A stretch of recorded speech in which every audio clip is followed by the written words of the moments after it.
టాలీవుడ్లో అయితే ఒక విషాదం జరిగింది. ఏంటంటే మన ప్రముఖ డిఓపి సెంథిల్ కుమార్ గారి వైఫ్ మరణించారు. అంటే మల్టిపుల్ ఆర్గన్స్ ఫెయిల్యూర్ వల్ల తను మరణించడం జరిగింది. అంటే ఇంతకుముందు మనం సెంథిల్ కుమార్ గారు చాలా సినిమాలకి డిఓపిగా చేశారు. అండ్ ముఖ్యంగా చెప్పుకోవాలంటే రాజమౌళి గారి సినిమాలన్నిటికీ తనే వర్క్ చేశారు. అసలు ఎందుకు అంటే ఇలాంటి తన ఒక యోగా ఇన్స్ట్రక్షన్ అనమాట. తను అంత యోగా చేస్తున్నా కూడా, అంత హెల్దీగా ఉన్నా కూడా తనకు ఎందుకు ఇలాంటి ఇష్యూస్ వచ్చాయి, ఎందుకు ఇలాంటి ఒక హెల్త్ ఇష్యూస్ వల్ల తను చనిపోవడం జరిగింది. సో ఈ అంశాన్ని మనకి వివరించడానికి మనతో పాటు ఉన్నారు ప్రముఖ సినీ క్రిటిక్ దాసరి విజ్ఞాన్ గారు. నమస్కారం సార్. నమస్తే సార్. ఇప్పుడు చూస్తున్నట్టయితే టాలీవుడ్లో అంటే ప్రముఖ డిఓపి సెంథిల్ కుమార్ గారి వైఫ్ రూహి గారు చనిపోవడం అయితే జరిగింది. డాక్టర్స్ చెప్పేదాన్ని బట్టి ఏంటంటే 2 సంవత్సరాల క్రితం ఒక వ్యాధి వల్ల మన దేశం అల్లకల్లోలం అయిపోయింది. సో ఆ తర్వాత తన పరిస్థితి ఏంటంటే కొన్ని రకాలైన హెల్త్ ఇష్యూస్ స్టార్ట్ అయినాయి. ఆ తర్వాత ఇలాంటి ఇప్పుడు ఈ పరిస్థితి వచ్చిందని చెప్పేసి అంటున్నారు. సో ఇలాంటి సెలబ్రిటీస్కి ఇలాంటి ఒక ఇది ఉంటే నార్మల్ పర్సన్స్ వల్ల, కామన్ పీపుల్ వల్ల పరిస్థితి ఎలా ఉంటుంది సార్? ఇక్కడ కామన్ పీపుల్ జబ్బుకి ఎప్పుడు common people, celebrity, high class, లో క్లాస్ అనేది ఏం ఉండదు. అదంతే. సరే, ఇక అసలు విషయానికి వస్తే రూహి నాజ్ ఈ అమ్మాయి ముంబైకి చెందినటువంటి అమ్మాయి. 2009 వీళ్ళు పెళ్లి చేసుకున్నారు సెంథిల్ గారితో. వీళ్ళకి 2 పిల్లలు కూడా ఉన్నారు. మనకి భూమిక వాళ్ళ హస్బెండ్ భరత్ ఠాకూర్ తెలుసు కదా, ఆయన మంచి ట్రైనింగ్ ఇన్స్టిట్యూట్ యోగా పెట్టి ట్రైనింగ్ ఇచ్చారు చాలామందికి. ఆయన దగ్గర ట్రైన్ అయినటువంటి చాలామందిలో మన హీరోయిన్ అనుష్క శెట్టి ఒకరు, సేమ్ అలాగే మన రూహి నాజ్ కూడా ఒకరు. వీళ్ళందరూ కలిసి యోగా ట్రైనింగ్ ఇచ్చేవాళ్ళు.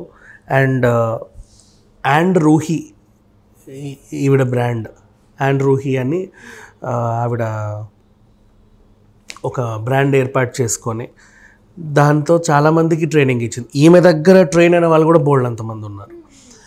అండ్ అలాగే సచ్ వెరీ బ్యూటిఫుల్ గర్ల్. అంటే ఒక మనిషి లేరు అన్నప్పుడే చాలామంది ఇలా మాట్లాడతారు, బట్ అట్లా ఏం లేదు. తను బ్యూటిఫుల్ సోల్ అని చెప్పుకోవచ్చు నిజంగా. అంటే బేసికల్ నాట్ ఓన్లీ ఈవిడనే కాదు, యోగా గురించి మాట్లాడే వాళ్ళు కానీ నేర్పించే వాళ్ళందరూ కూడా ప్లెజెంట్గా, శాంతంగా, అసలు కామ్గా, కూల్గా ఉంటారు. ఈవిడ కూడా అదే కోవకు చెందిన ఆమె. అండ్ ఇకపోతే కరోనా టైంలో ఈమెకి సరే అందరూ సఫర్ అయ్యారు, అందులో ఈమె కూడా సఫర్ అయింది. అండ్ బేసిక్గా వీళ్ళంతా కూడా చాలా కామ్ అండ్ క్వైట్గానే ఉంటారు. వాళ్ళు నేర్పించేవి కూడా అలాగే ఉంటాయి. ఇప్పుడు జిమ్కి వెళ్ళి మనం చేసే కసరత్తులు వేరు, అవి వేరే దాని గురించి. అండ్ మళ్ళీ మన డినాస్ ఆవిడ మార్నింగ్ ఫిట్నెస్ ఆవిడ చేపించేది అది వేరు, జుంబా డ్యాన్సులు వేరు, నార్మల్ డ్యాన్సులు వేరు.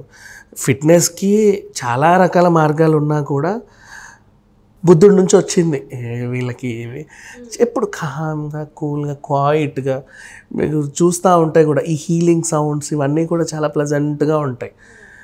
So even some body massage therapy సెంటర్స్కి మీరు వెళ్తే కామ్ క్వైట్ మ్యూజిక్ ఉంటుంది కదా, అంటే ఆ పీపుల్ కూడా అలా ఉంటారు. ఎందుకు ఇంత చెప్తున్నామంటే ఆవిడ తన మనస్తత్వం ఏంటి అనేది. బేసికలీ కోవిడ్ తర్వాత చాలామందికి వచ్చింది ఇలాంటి జబ్బులు.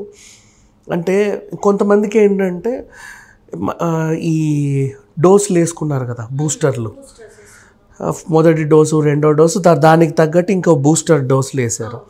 అవి నథింగ్ బట్ ఏంటంటే మనిషికి హెవీ ఇమ్యూనిటీ ఇచ్చేవన్నమాట.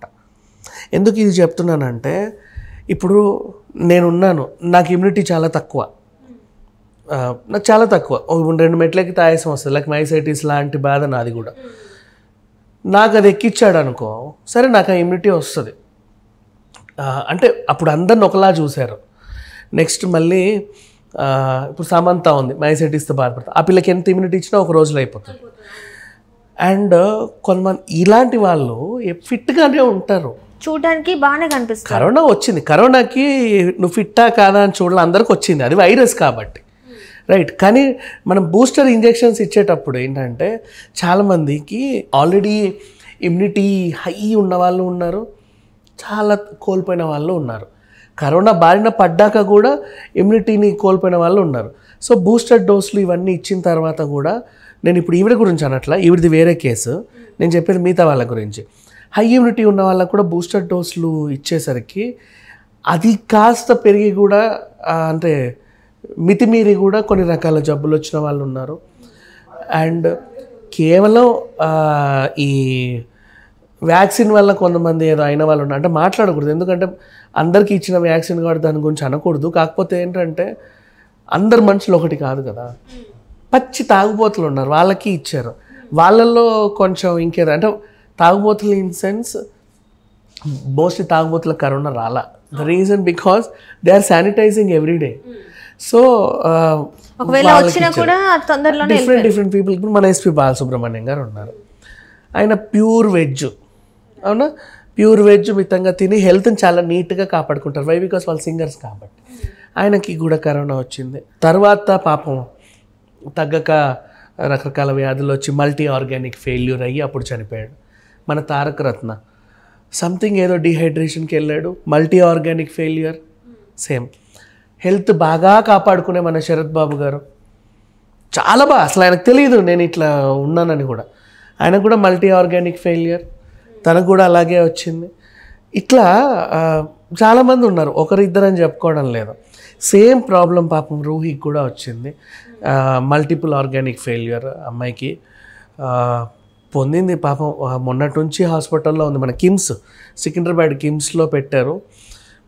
ఇంకా ఆరోగ్యం పాడవుతూనే ఉండేసరికి వెంటిలేషన్కి ఎక్కించారు, రకరకాల చికిత్సలు చేశారు.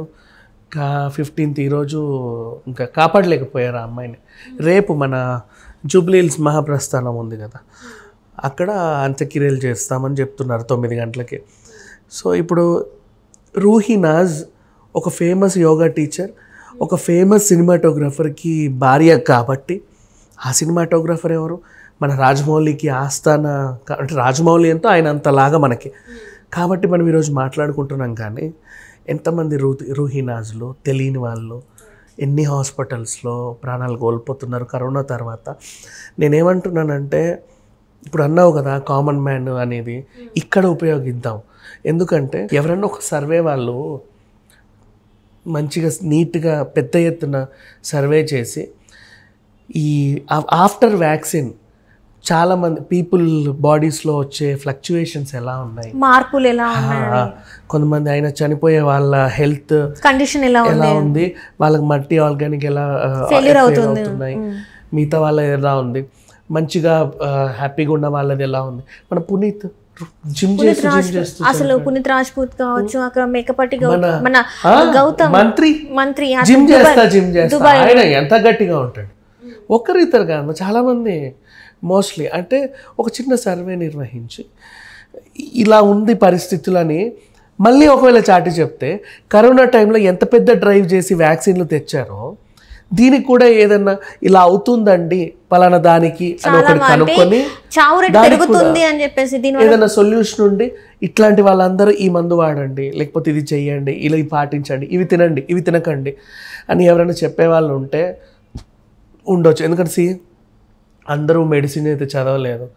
ఈవెన్ మెడిసిన్ చదివిన వాళ్ళకు కూడా కొంతమందికి అవగాహన ఉండొచ్చు, అవగాహన లేకపోయి ఉండొచ్చు. మళ్ళీ ఒకసారి పెద్ద కరోనా టైంలో ఎంత పెద్ద సర్వే చేసి లాస్ట్కి వ్యాక్సిన్ కనుక్కున్నారు కదా. ఆఫ్టర్ దట్ సిచ్యువేషన్స్ కూడా ఒక్కసారి ఇప్పుడు ఎట్లా 2-3 ఏళ్ళు అయిపోయింది అయిందిగా, 2-3 ఏళ్ళు 4 ఏళ్ళు అయింది. ఇప్పుడు కూడా ఒకసారి ఒక డ్రైవ్ చేసి ఇట్లాంటి సొల్యూషన్స్, చనిపోయిన వాళ్ళు రేటు తీసి ఎలా చనిపోతున్నారు, బతుకున్న వాళ్ళు ఎలా ఉన్నారు, అండ్ హాస్పిటల్ బారిన పడే వాళ్ళు ఎలా ఉన్నారు, ఇప్పుడు రోగిష్టి మందులు వాడే వాళ్ళు ఎలా ఉన్నారు, వీళ్ళకి ఏం జరుగుతుంది, దీన్ని అరికట్టాలంటే మనం ఏం చేయాలి, ఇలాంటిది ఏమైనా సర్వే నిర్వహిస్తే బాగుండేమో అని అనిపిస్తుంది. అంతే.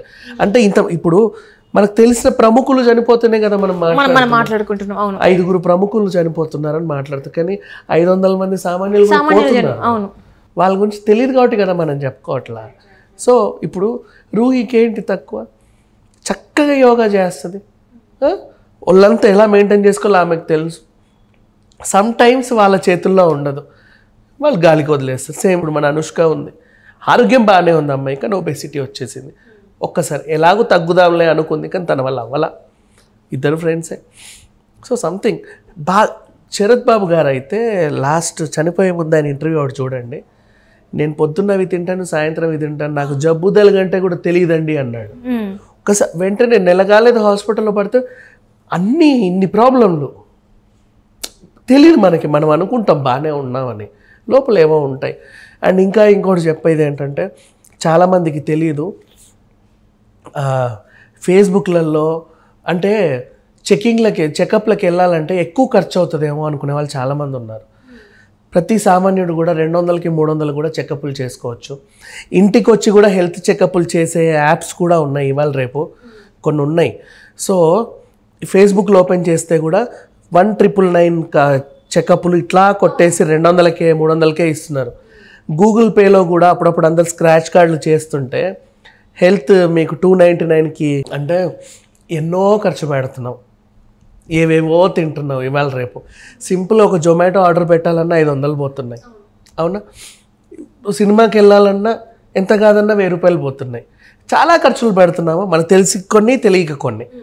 ఇన్ని పెడుతున్నప్పుడు జస్ట్ మంది కాదనుకో 200 300 ఇచ్చేస్తే అంటే పెద్ద ఖర్చులేం కావు, ఆఫర్లలో ఉన్నాయి. మీరు ఎతకగలిగితే ఎతకొచ్చు. కొంచెం పెద్దవాళ్ళకి తెలియకపోవచ్చు, పిల్లలకు తెలుసు కదా.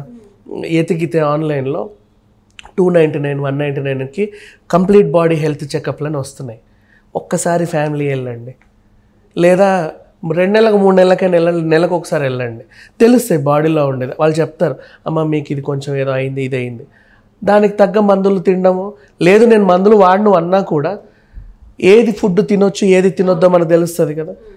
ఆ ఫుడ్లో అన్నా మనం కొంచెం నియంత్రణ పాటించి అవన్నీ అలా అయినా హెల్త్ మెయింటైన్ చేసుకుంటే కొంతకాలం బ్రతుకుతారు. మనకు ఉండదు కాన్ఫిడెన్స్, నాకేంటి ఏ రోగం వస్తుంది అనుకుంటారు, కానీ తెలియదు. ఒక్కసారి మంచాన పడితే వాళ్ళు ఇన్ని చెప్తారు, అప్పుడు వాళ్ళని తిడతాం వెళ్ళి, ఒకసారి మంచాన పడగా ఇన్ని చెప్పావా, మాకు వేసినట్టు రోగాలే లేవు, మీరు కావాలని బిల్లు కోసం చేస్తున్నారని అలా వాళ్ళ మీద తిరగబడే బదులు నెలకోసారో 2 నెలలకోసారో చిన్న చెకప్లు చేసుకుంటే ఎప్పుడు ఎవరికి ఏమున్నా తెలుస్తుంది. ఇప్పుడు రూహి కూడా చేసుకుందో చేసుకోలేదో మనకు తెలియదు, ఎప్పటి నుంచో అనారోగ్యంతోనే ఉంది. ఈవెన్ సెంథిల్ కుమార్ గారు కూడా ఈ మధ్యకాలంలో అందుకే కొంచెం బ్రేక్ ఇచ్చి పని చేస్తున్నాడు. సరే, ఏదేమైనా ఆత్మకు శాంతి చేకూరాలని అయితే మనస్ఫూర్తిగా కోరుకుందాం. రెండోది, చాలామందికి ఇచ్చే సలహా ఏంటంటే 1 కాదు 2 సార్లు 100 సార్లు మాట్లాడుకున్నా జస్ట్ వెళ్ళి నెలకు ఒక్కసారి 2 నెలలకు ఒకసారి, పెద్ద ఖర్చు ఏం కాదు, అది కాస్ట్లీ కూడా కాదు. అన్ని డయాగ్నోస్టిక్ సెంటర్లు ఇవాళ రేపు 90% ఆఫ్ 75% ఆఫ్లు ఇస్తున్నాయి. కొన్ని ప్రమోషనల్ భాగంగా ఫ్రీ చెకప్లు కూడా ఇస్తున్నారు. ఒక్కసారి వెళ్ళి చిన్న టెస్టులు, బ్లడ్ టెస్టులు, యూరిన్ టెస్టులు, ఇంకంత మించి ఏం చేయరు. దాంట్లో 10 రకాల టెస్టులు చేస్తారు అంతే. అవన్నీ ఒక్కసారి చేయించుకొని బయటికి వస్తే కొంచెం మన ఒంట్లో మన కంట్రోల్లో ఉందా లేదా అనేది మనకు తెలుస్తుంది.